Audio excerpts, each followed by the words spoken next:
Pocas personas en el planeta Tierra, pocas personas leen la Biblia.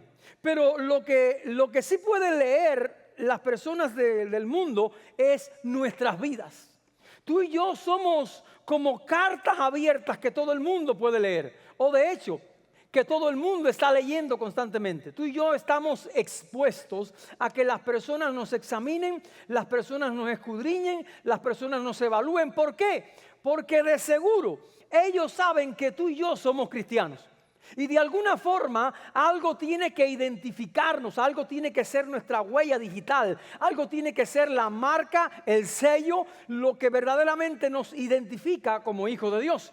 Y dice una historia que un gran artista se llama Gustavo Doré, que estaba cerca del sur de Europa y de momento él pierde su pasaporte y dice, no importa, yo soy Gustavo Doré. Y dice que se acerca ahí a migración en el aeropuerto, dice, mire, le dice al oficial, yo soy Gustavo Doré, he perdido mi pasaporte, pero no hay problema, usted me conoce, usted es Gustavo Doré. Y dice el representante de migración, mire, hay mucha gente que está tratando de falsificar, de hacerse pasar por grandes personajes, y yo no puedo creer que usted sea quien usted dice que es. Así que le voy a dar un lápiz y le voy a dar una hoja, y usted trate de alguna forma de pintar un cuadro de Doré. Y el hombre era Doré, agarra el lapicero, agarra la hoja, y cuando empieza a hacer los trazos de uno de sus pinturas famosas, el hombre le dice, basta. No siga. Nadie que no fuera Gustavo Doré pudiera hacer lo que usted está haciendo con ese lápiz. Así que el talento identificaba a aquel hombre y no tuvo que continuar, porque había evidencia que era quien decía ser. Así que en esta mañana vamos a hablar acerca de la huella inconfundible que tenemos tú y yo como padres. Hoy es el Día de los Padres, así que muchas felicidades. En otro momento vamos a hacer ya todo el momento de orar por los papás, el regalito y qué sé yo. Pero quiero que invitarte a que puedas prestar atención, porque tú dirás, pastor, yo no soy papá. Bueno, eres mamá. Pastor, no soy ni papá ni mamá. Pastor, no tengo ni hijos. En algún momento puede ser que llegues a tener hijos. En algún momento puede ser que no llegues a tener hijos físicos, pero que puedes llegar a ser papá o mamá espiritual de alguien que tú ayudes a crecer.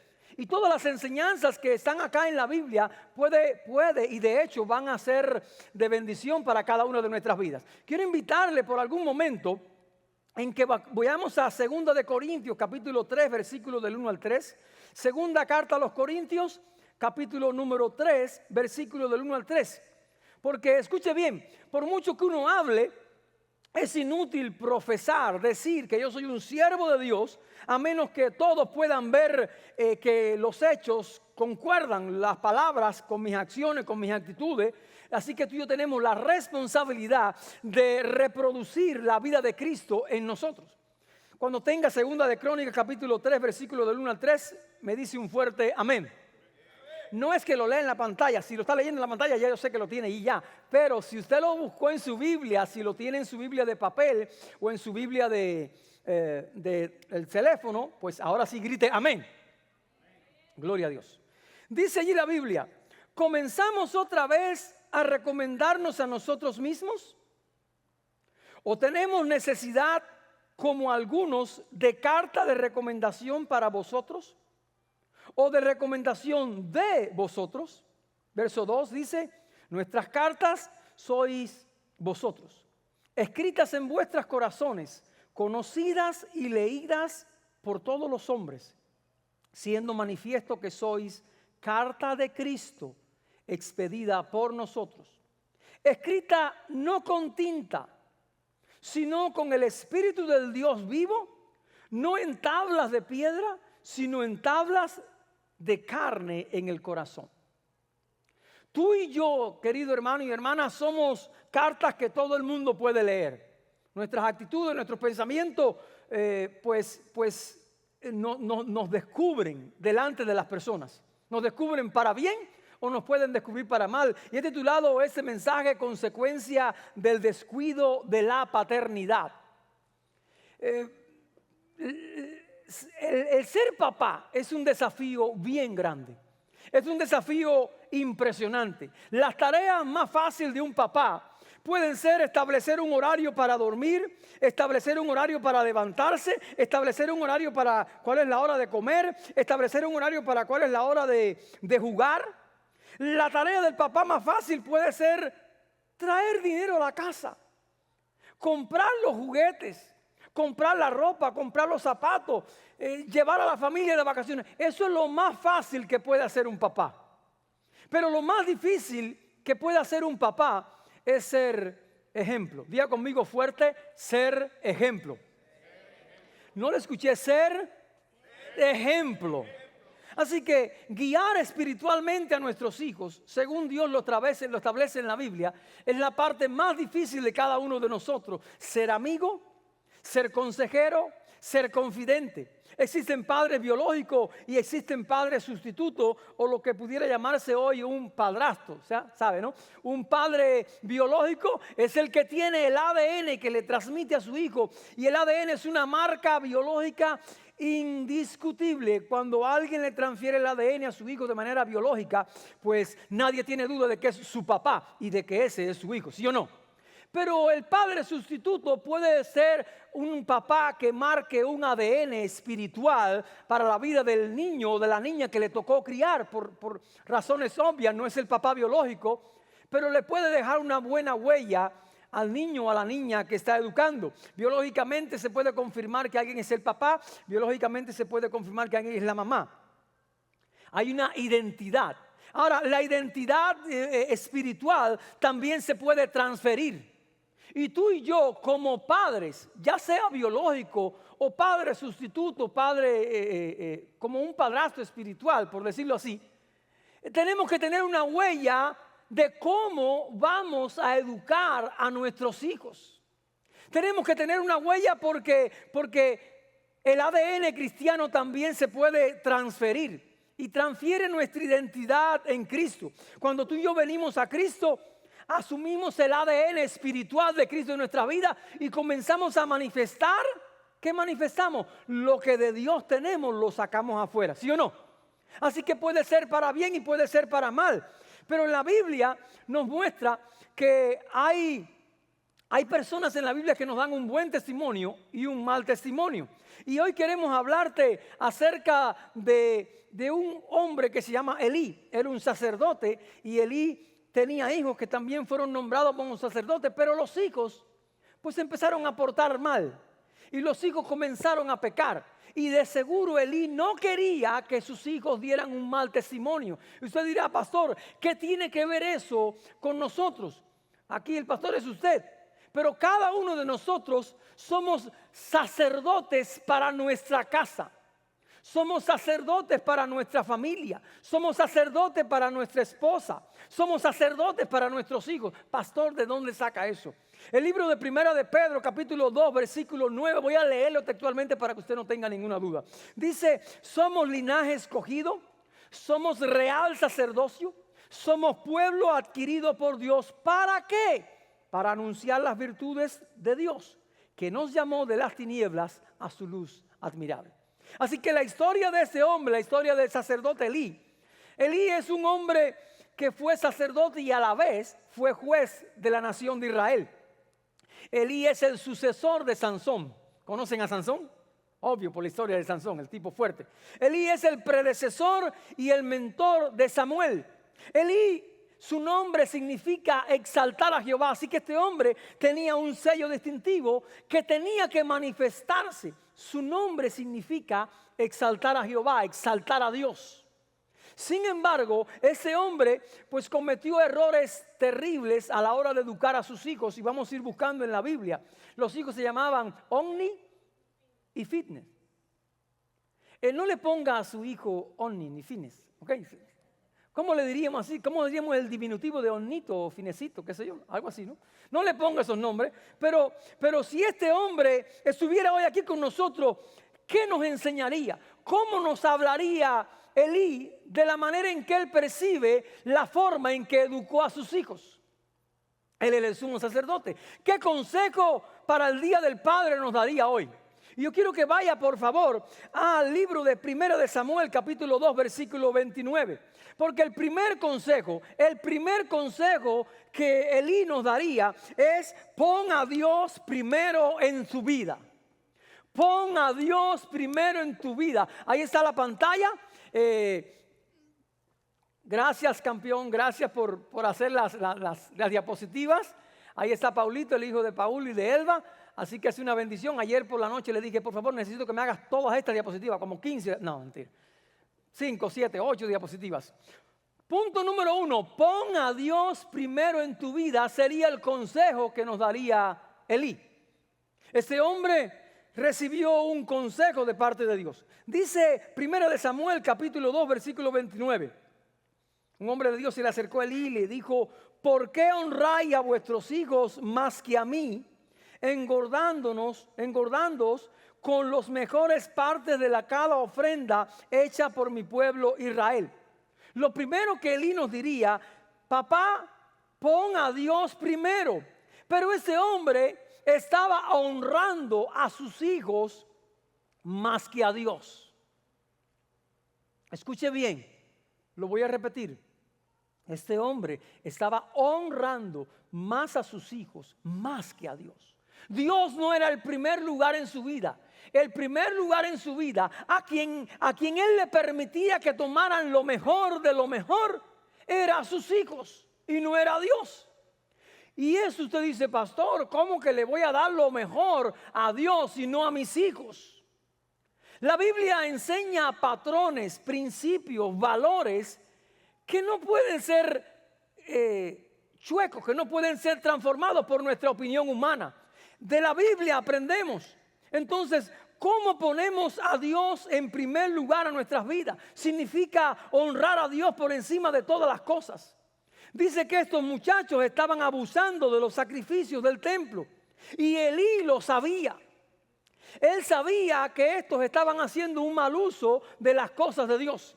Y usted dice: pastor, pero yo no soy un sacerdote aquí en la iglesia, yo no soy el pastor, yo no tengo hijos que estén aquí sirviendo. Ok, pero tú eres un real sacerdocio en tu familia y en tu casa. Y muchas veces el hecho de que nosotros seamos real sacerdocio, seamos sacerdotes, que estemos ministrando no solamente dentro de la congregación, sino que la gente del mundo, la gente de la calle nos está mirando. Y está mirando no solamente el testimonio de nosotros como papá, sino también el testimonio de nuestros hijos allá afuera. Y de eso tenemos que cuidarnos. Porque muchas veces, tal vez nosotros no, pero nuestros hijos sí comienzan a deshonrar a Dios. Y tal vez no lo hagan abiertamente, pero tal vez lo hagan de manera solapada, de manera descuidada. Y por un descuido de los padres, los hijos comienzan a heredar ese descuido y comienzan a dar un mal testimonio. Y todo fue porque yo como papá no asumí mi responsabilidad de educar a los hijos honrando primero a Dios antes que a ellos.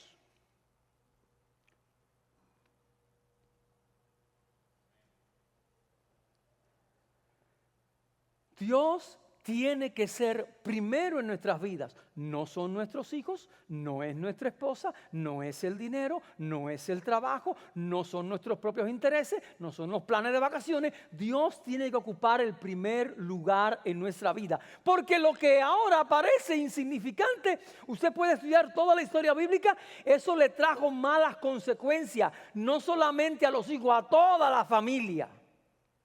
Y usted y yo no queremos lo malo para nuestra familia. Pero primero que se tiene que hacer, poner a Dios en primer lugar. Por encima de todas las cosas. Por encima de todo, Dios tiene que estar en primer lugar en nuestra vida. ¿Por qué? Porque los hijos se empezaron a portar mal. De alguna forma Elí lo sabía y Elí no tomó acción contra eso. Porque él no quería perder a sus hijos. Porque él no quería que sus hijos se pusieran bravos con él porque él los regañara. Y muchas ocasiones, ya llevo más de 20 años de pastor, muchas ocasiones, el hecho de ser permisivos le hace daño a nuestros hijos. La reprensión, la corrección que tenía que haber aplicado Finees como papá, pero como sacerdote a sus hijos, tenía que hacerles ver a ellos lo grave de su pecado para que ellos pudieran ser corregidos.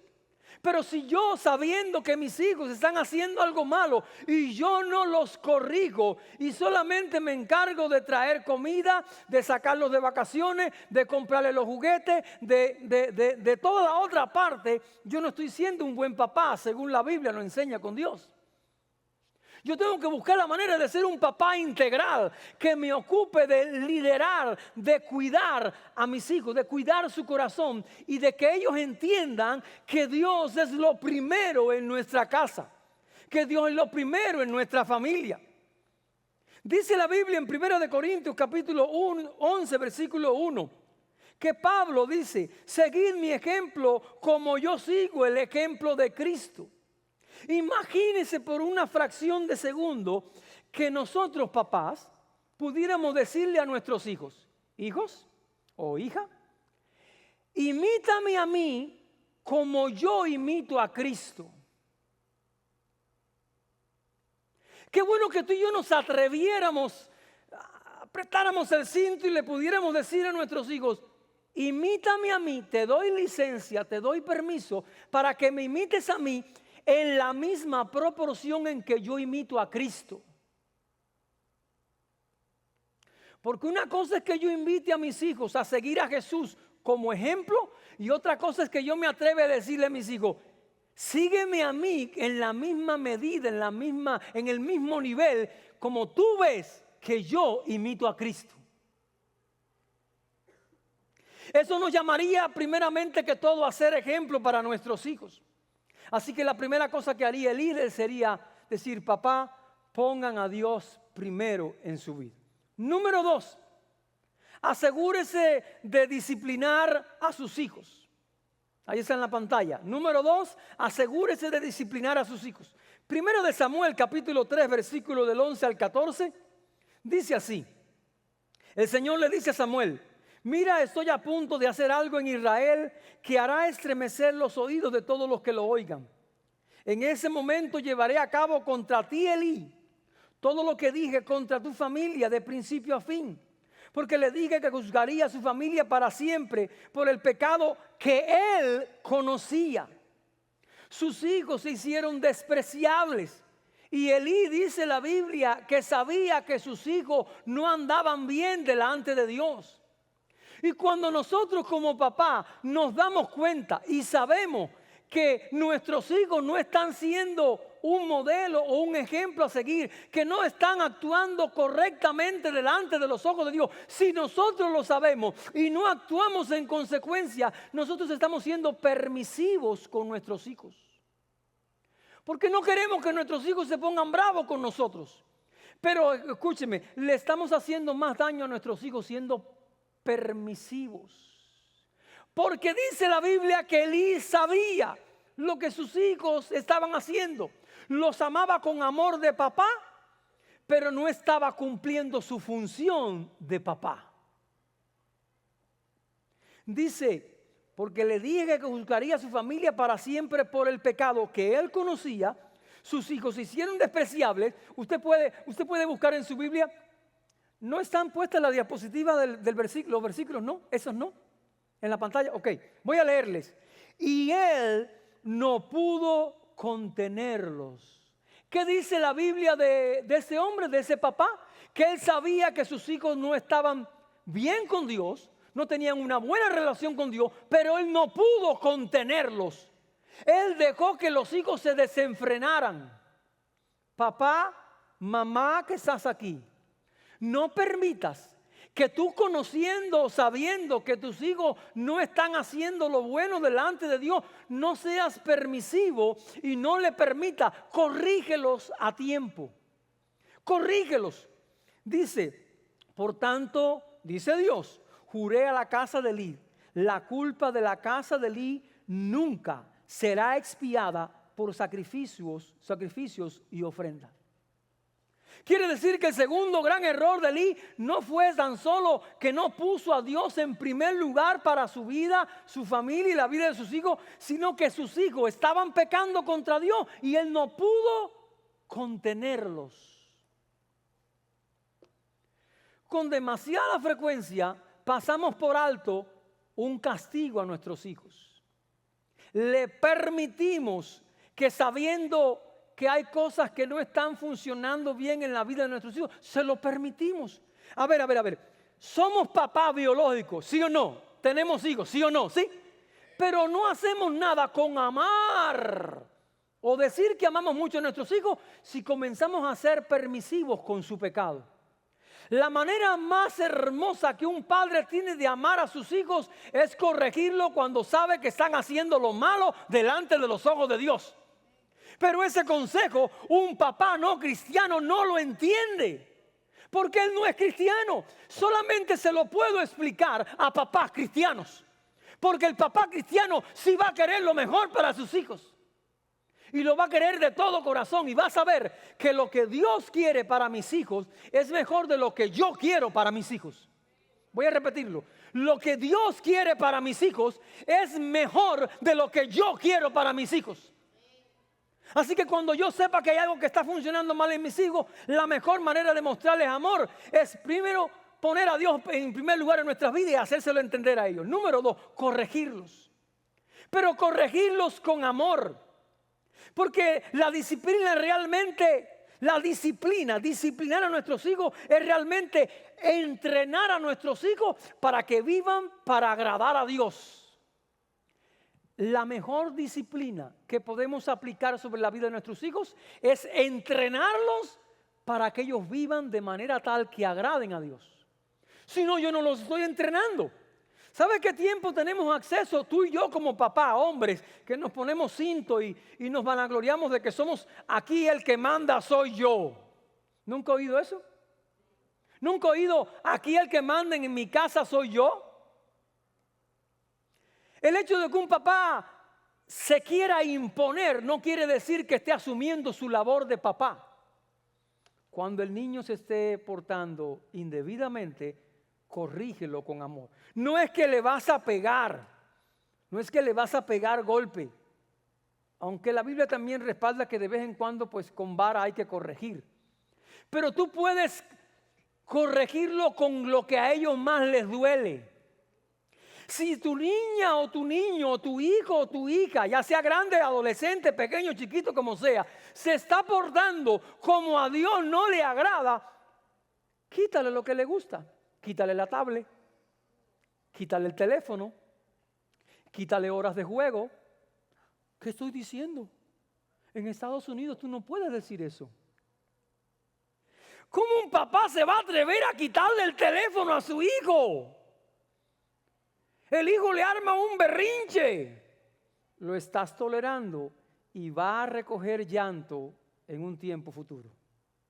El papá no solamente trae dinero a la casa, el papá pone a Dios en primer lugar y corrige cuando sus hijos están haciendo algo que no es lo que a Dios le trae alegría, no es lo que a Dios le trae bendición, no es lo que a Dios le trae regocijo. Tú y yo tenemos que decir: voy a corregir, voy a enseñar a mis hijos a poner en primer lugar a Dios, voy a tener mi tiempo devocional con ellos, voy a leer la Biblia junto con ellos, vamos a orar junto con ellos, porque el papá es el líder espiritual de la casa. Mamá, líder espiritual de la casa. Corrígelos con amor. Corregir no solamente significa sacarlos del mal, sino meterlos en el bien. La palabra, el corrector ortográfico no solamente corrige lo que está mal, sino que confirma lo que está bien.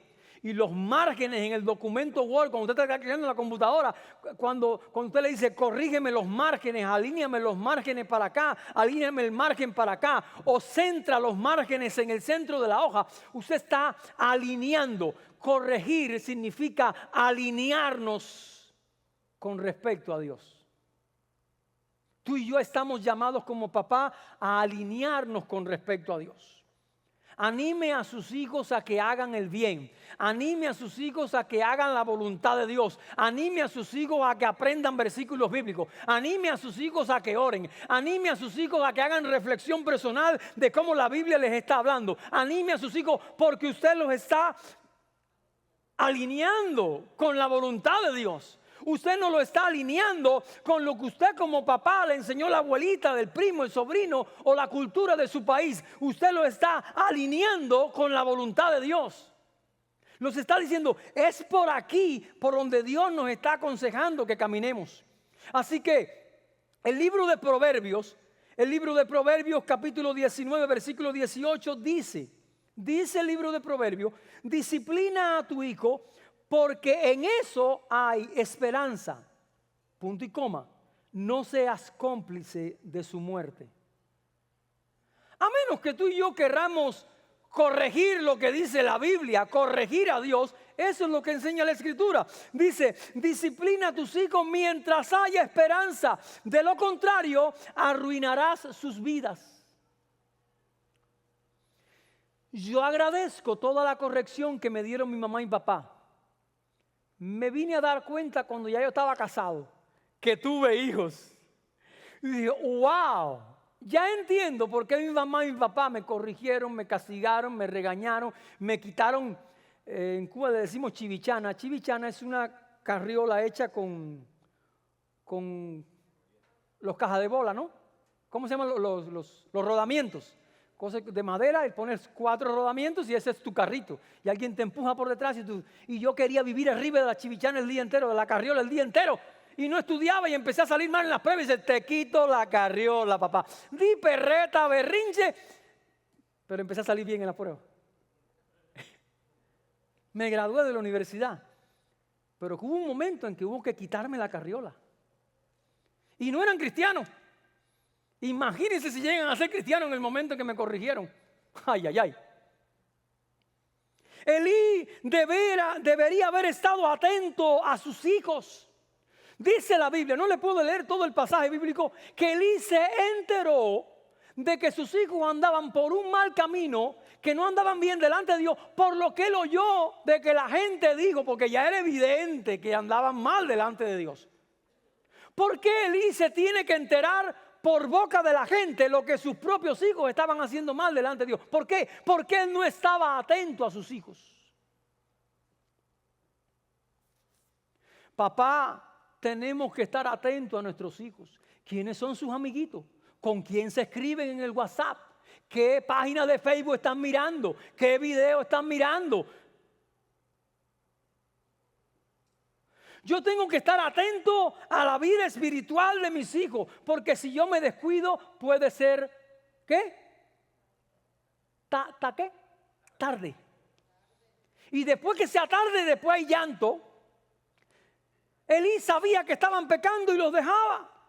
Era permisivo. ¿Y sabe lo que es cuando alguien, sabiendo que alguien está pecando y se lo permite, le es contado como pecado? Si yo sé que tú estás viviendo mal delante de Dios y yo no te corrijo, eso me es contado como pecado a mí. Eso se aplica a ti también. No es que sea porque ese es el pastor.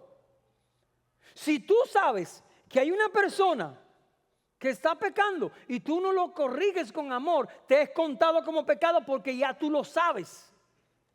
Pastor, ¿de dónde saca eso? La Biblia dice en Santiago capítulo 4, versículo 17, al que sabe hacer lo bueno y no lo hace, le es contado como pecado. Él sabía que sus hijos no andaban bien con Dios, pero se lo permitía. Él no quería que sus hijos se enojaran con él. No los quería corregir porque tenía perder a los hijos.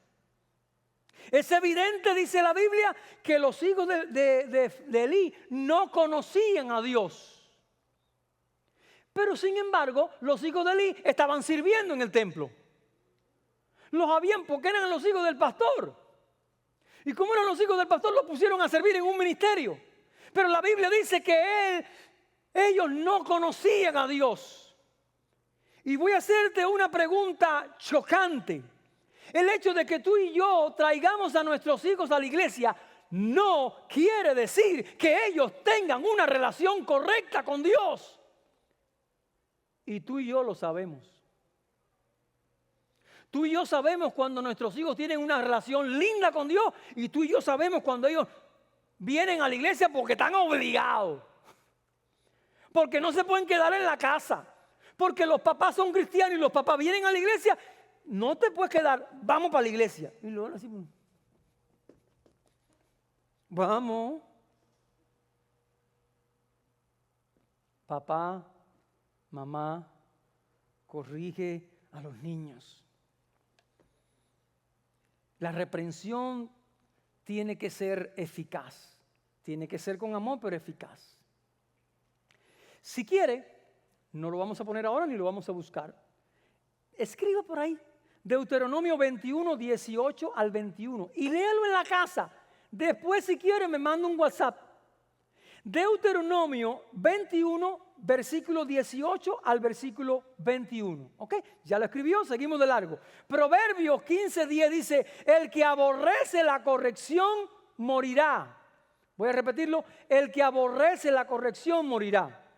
Cuando tú y yo reprendemos a nuestros hijos es por amor, ¿sí o no? ¿Lo hace con rabia? ¿Lo hace con rabia? No, lo hace por amor. Pero si el hijo no recibe la corrección de su papá, dice la Biblia, morirá. Ahora eso es en nuestra posición de papá con nuestra posición, con la posición de ellos de hijos, ¿sí o no? Pero cuando todos los que somos papá, a la misma vez somos ¿qué? ¿Somos qué? Hijos. Así que cuando nosotros somos los reprendidos, cuando nosotros somos los regañados, cuando nosotros somos los corregidos, si yo no acepto la corrección, ¿qué pasa? Moriré, eso es lo que dice la Biblia. Así que es un proceso de interacción, que yo soy papá, pero a la misma vez yo soy hijo. Todos somos hijos de Dios, ¿sí o no? Todos somos de alguna forma padres espirituales de alguien, ¿sí o no? Sí. ¿Somos guías espirituales de alguien, sí o no? Sí. Así que tú y yo tenemos que estar en una relación de viceversa. De yo me alimento del consejo de Dios y yo busco del consejo de Dios. Número 3, enséñales acerca de Jesús. Estamos claros que Elí nunca conoció a Jesús. Elí nació y murió más de 1000 años antes que Jesús se hiciera hombre en el vientre de María. Pero el hecho de conocer a Jesús sería un consejo que Elí nos daría. Y le voy a explicar. Primero de Samuel capítulo 2, versículo 22 al 25, dice: Elí, es que ese hombre era muy anciano, se enteró de todo lo que sus hijos estaban haciendo. Voy a poner el contexto de todo lo que hacían por los hijos en Israel y de cómo se acostaban con las mujeres que servían a la entrada del tabernáculo, del templo. Y dice, y les dijo, Elí le dice a los hijos: ¿por qué hacéis tales cosas? Escucho de toda la gente, ve que se enteró por un chisme de la gente, acerca de las malas acciones suyas. No, hijos míos, no es buena la fama que oigo. Elí estaba más preocupado por la fama que por el pecado en sí. Estaba más preocupado por la reputación que por el pecado en sí. Estaba más preocupado por el qué dirán que por el pecado en sí.